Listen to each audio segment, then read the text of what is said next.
நெல்லை அருள்மிகு நெல்லையப்பர் காந்திமதி அம்பாள் திருக்கோவிலில் வருஷாபிஷேக விழா வெகு விமரிசையாக நடைபெற்றது.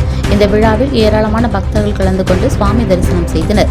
தமிழகத்தில் பிரசித்தி பெற்ற சிவாலயங்களில் ஒன்றானதும் ஞான சம்பந்தரால் பாடல் பெற்ற தலமாகவும் நெல்லுக்கு வேலியிட்டு காத்ததால் திருநெல்வேலி என பெயர் வர காரணமான சுவாமி நெல்லையப்பர் கோவிலில் ஆண்டு முழுவதும் திருவிழாக்கள் நடைபெற்று வருகின்றன. கடந்த 2018ஆம் ஆண்டு திருக்கோவில் திருக்குடமுழுக்கு நடைபெற்றது.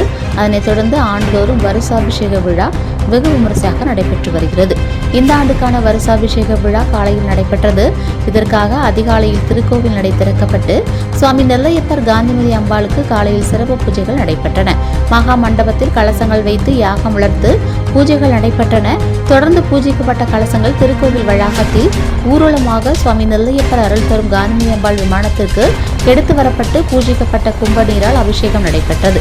அதனைத் தொடர்ந்து கலசங்களுக்கு பட்டு வஸ்திரம் மாலை அணிவித்து தீபாராதனை காண்பிக்கப்பட்டது. பின்னர் மூலஸ்தானத்திலும் கும்ப நீரால் அபிஷேகம் நடைபெற்று சிறப்பு பூஜைகள் நடைபெற்றது. இந்த விழாவில் ஏராளமான பக்தர்கள் பங்கேற்று சுவாமி தரிசனம் செய்தனர்.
சரி